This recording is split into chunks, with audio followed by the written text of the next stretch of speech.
How about some more questions and answers on being successful in real estate? Let's roll. First question that came in, hey Leigh, is it possible to make it big in real estate in my first year?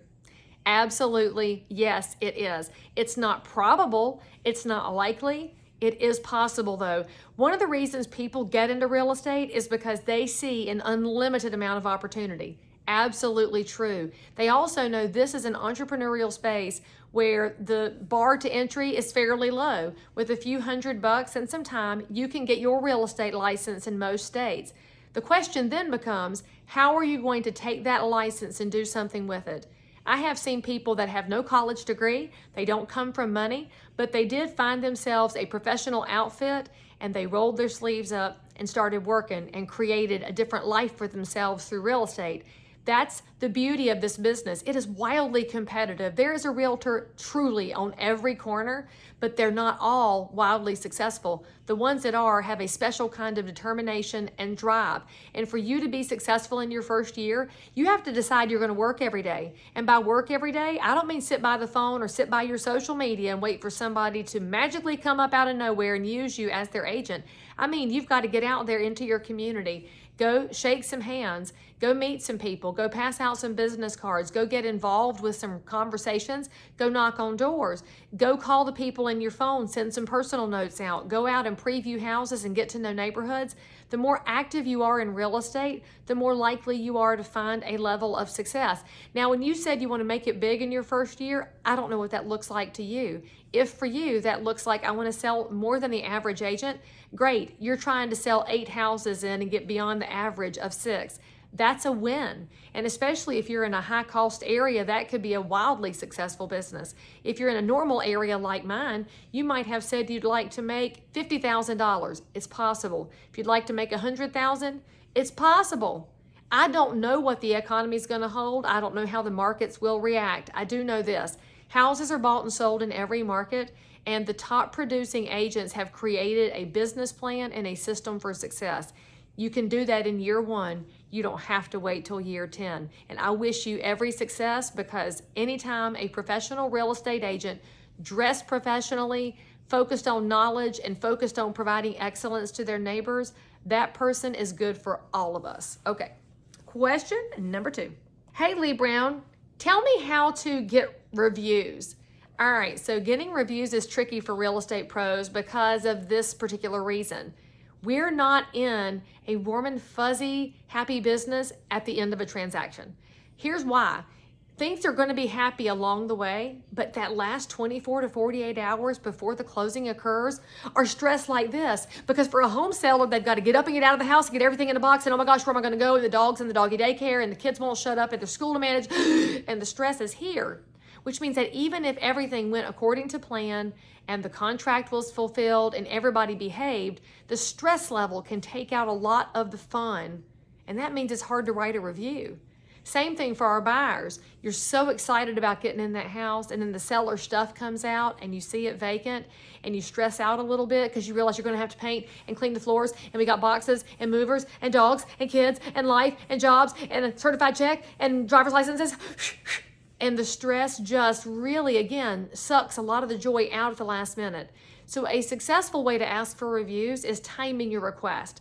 You could ask prior to closing. I don't know that I recommend that, because you want to allow them the opportunity to evaluate the whole experience, but give it a couple days after closing. Let them get moved in, check on your folks and make sure they have all their questions answered, they got copies of all their paperwork, and that everything got transferred appropriately with utilities. And then a couple of days after that, as they start to chill out and get involved in the new space, that's a good time to ask them if they were pleased, would they kindly say something nice about you to the internet. I would also recommend that you decide where you want your reviews posted. There are a lot of locations out there, but your clients probably don't have a lot of time to go out and do it on 25 different sites. So decide if you're a Google person or a Yelp person, or you want it on your website, or you want it on one of the third-party companies that collect reviews. Pick one, send them a link, and ask nicely. Don't text and email for it though. Call them on the phone and say, hey, would you please? Then, here's the most important thing you can do. Thank them afterwards. Send a personal note and graciously acknowledge the time that they spent to say kind things about you on the internet. I'll also suggest that there are great reasons to go to conventions and networking events. At the North Carolina Realtors Convention in 2022, I was in a room of amazing professionals masterminding on how do we do things better. It's one of those really great secrets about attending conferences, it's just not referenced enough, is that we can choose to make each other better.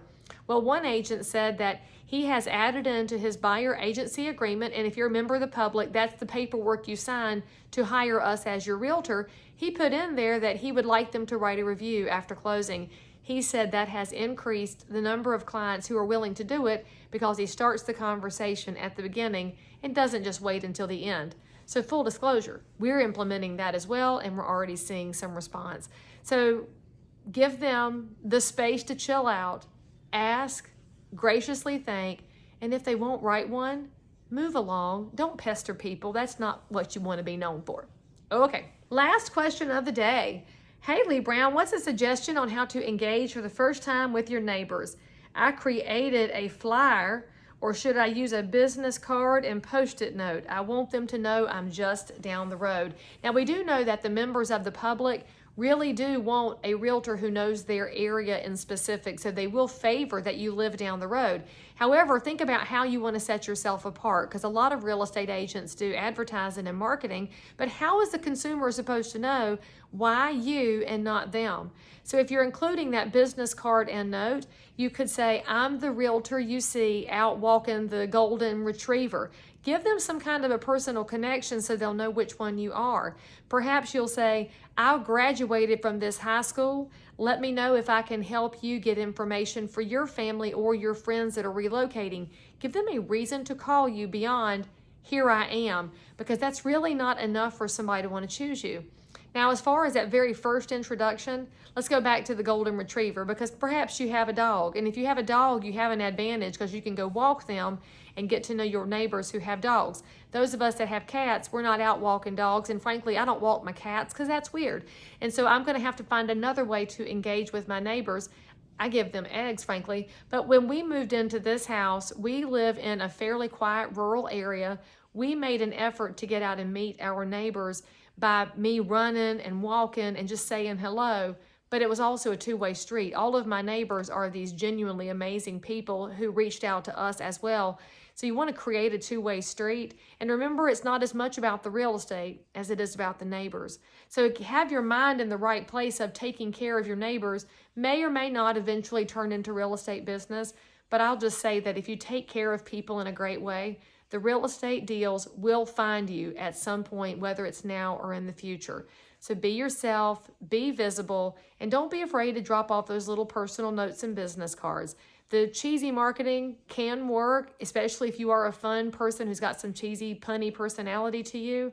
But remember that when the consumer is picking a realtor, at the core of it, they want somebody competent, knowledgeable, and honest. And if you start getting that message across, your neighbors will be the luckiest neighbors ever. Make sure that if you have a question you want me to answer, drop it here in the comments or send me a DM. And there's always some follow-up on the videos from the past. See ya.